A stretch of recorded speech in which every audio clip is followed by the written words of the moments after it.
Aku lelah, tapi tak tahu sebabnya. Tubuhku sakit, namun tak ada lukanya. Nafasku sesak, tapi tak tahu salahnya. Semua terasa berat, entah karena apa. Mungkin ini bukan hanya di raga, tapi di dalam kepala yang terus berteriak tanpa suara.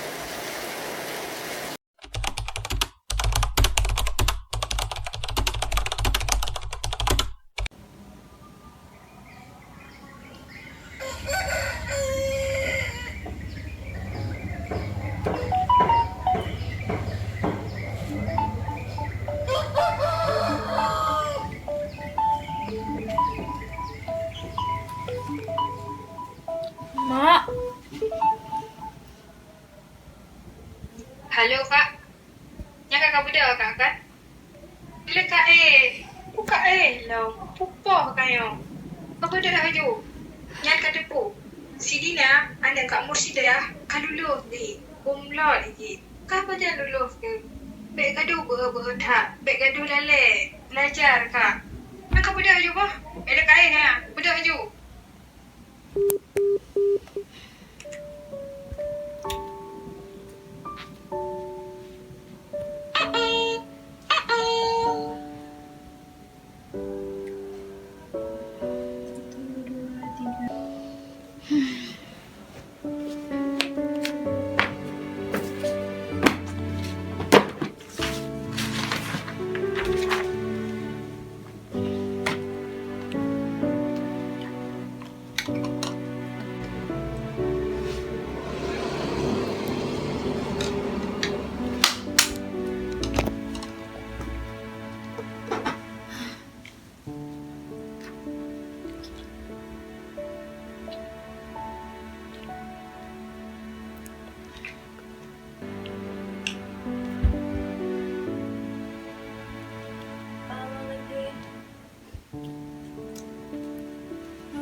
halo AI.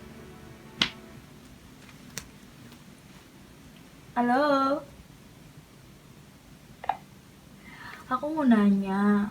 Jadi aku tuh bentar belajar sekarang tuh sakit kepala, pusing, mual. Aku nih sebenarnya kenapa sih? Wah, aku ngerti banget rasanya kalau lagi merasa pusing dan mual. Apalagi pas lagi belajar atau persiapan.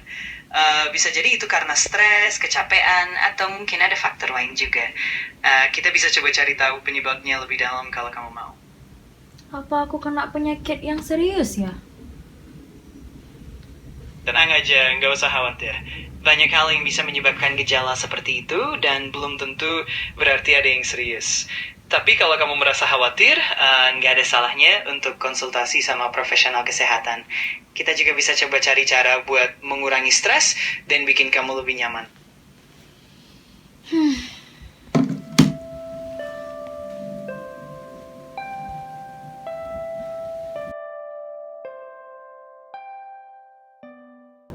Baik, dengan Ibu Siva Safira. Saya sendiri dok.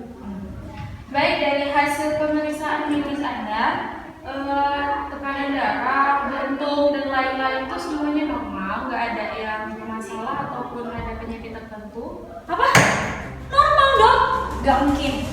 Saya tuh tiap malam pusing, sakit kepala, mual, muntah. Gak mungkin dong saya gak kenapa-kenapa. Menurut hasil pemeriksaan, semuanya normal, tidak ada penyakit apapun. Tapi kalau saya dengar dari keluhan Anda, mungkin itu bukan gejala medis, bukan penyakit medis, tapi itu penyakit psikologis.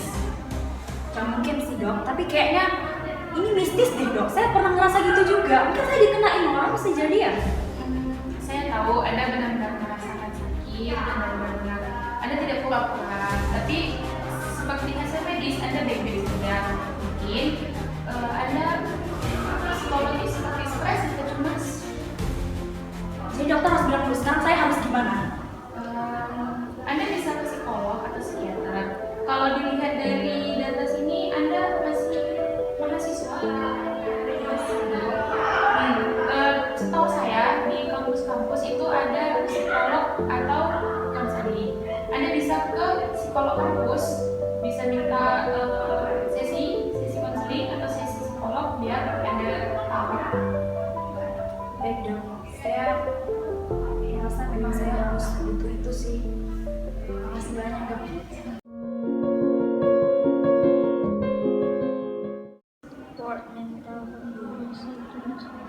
Wah, aku boleh nggak cerita sama kamu? Boleh juga. Jadi kan aku nih kemarin tuh pergi ke dokter karena aku tuh kayak ngerasa pusing, mual, aku sering muntah kan. Iya sih, memang kita lagi masa-masa ujian kan, otomatis kan kita pasti kepikiran kan. Tapi kayak aku ngerasa nggak mungkin kali, karena itu udah hampir setiap hari loh aku rasain kayak gitu. Menurut aku kayak mana? Aku harus gimana? Kau pernah ngalamin kayak aku nggak? Aku pernah sih, cuman aku ada rekom menurut aku Shiva tuh ke P2T aja. Nah, banyak juga kok kawan-kawan kita yang udah ke P2T. Jadi di sana tuh ada psikolog-psikolog yang bagus dari Telinga, ada Budilen, Budilan. Nanti Shiva boleh ke sana. Ada akun Instagramnya nggak? Ada Shiva. Ini mau tengok. Nanti Shiva bisa daftar di sini aja. Nanti di sini kan ada linknya, Shiva daftar. Nanti orang adminnya bakalan hubungi Shiva. Oke, aku memang harus ke situ. Makasih ya Wak sarannya. Halo Shiva, senang kamu sudah datang ke sini. Di sini kamu tidak perlu takut ya, kita bisa ngobrol santai aja.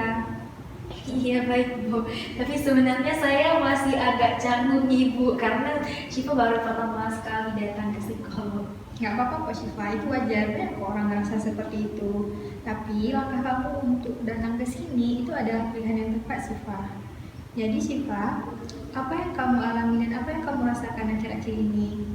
Jadi gini Ibu, Shiva itu setiap bangun tidur mau presentasi itu di hari itu, Shiva langsung sakit kepala, pening, mual, pengen muntah. Jadi Shiva udah berkali-kali untuk bolak-balik ke dokter juga, tapi dokter nggak mendiagnosis penyakit apa-apa sama Shiva itu. Jadi Shiva kan bingung sekarang, jadi makanya Shiva ini rujuk ke tempat Ibu.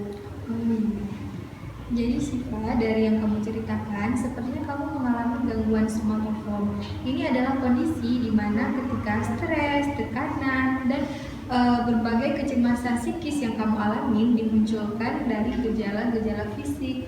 Nah, hal ini nyata kamu rasakan, tapi sebenarnya ini sumbernya bukan dari tubuh ataupun dari psikis, dari sisi kamu, tetapi ini adalah suatu bentuk jeritan psikis yang selama ini terlalu terpendam dalam diri kamu sehingga diwujudkan dalam bentuk gejala fisik. Nah, jadi ini disebabkan oleh beberapa faktor. Nah, jadi faktor biologis, psikis, sosial, trauma, dan pengalaman hidup. Dan sekarang Shiva, kamu berada di faktor yang kedua, faktor psikologis, yang mana ini disebabkan oleh kecemasan kamu, tekanan dari dunia perkuliahan, tekanan belajar, tekanan dari orang tua, dan juga dari diri kamu sendiri, sehingga ini dimunculkan dalam bentuk jeritan. Sebenarnya ini adalah bentuk jeritan psikologis kamu, tapi dimunculkan dalam bentuk gejala fisik yang sekarang kamu hadapi. Oh, jadi saya bukan lemah ya, Ibu.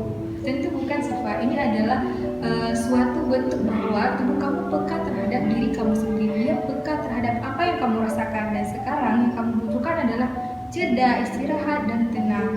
Dan istirahat di sini bukan hanya bentuk istirahat fisik, tetapi kamu butuh istirahat batin. Dan sekarang saatnya kamu belajar mengenal diri kamu sendiri, mencintai diri kamu sendiri. Sekarang kamu bisa mencoba untuk memeluk diri kamu sendiri, menyayangi diri kamu sendiri. Kamu hebat, kamu kuat. Terima kasih sudah bertahan Shiva, kamu keren dan kamu pasti bisa melakukannya. Terima kasih Ibu, saya akan mencoba untuk setelah ini memperbaiki pola pikir saya mungkin. Terima kasih Bu. Ya Shiva. Dulu kupikir semua ini hanya diraga, nyeri, sesak, dan letih tanpa makna. Setiap detak terasa luka, setiap nafas seperti beban yang tak juga reda. Tapi perlahan aku mulai menyadarinya, bahwa sumbernya bukan di dada, melainkan di pikiran yang lama terluka. Ia berbisik lirih, minta dijaga, minta dirangkul, bukan diabaikan begitu saja. Kini aku belajar menerima segalanya, bahwa pulih tak harus sempurna. Cukup percaya bahwa aku layak untuk bahagia.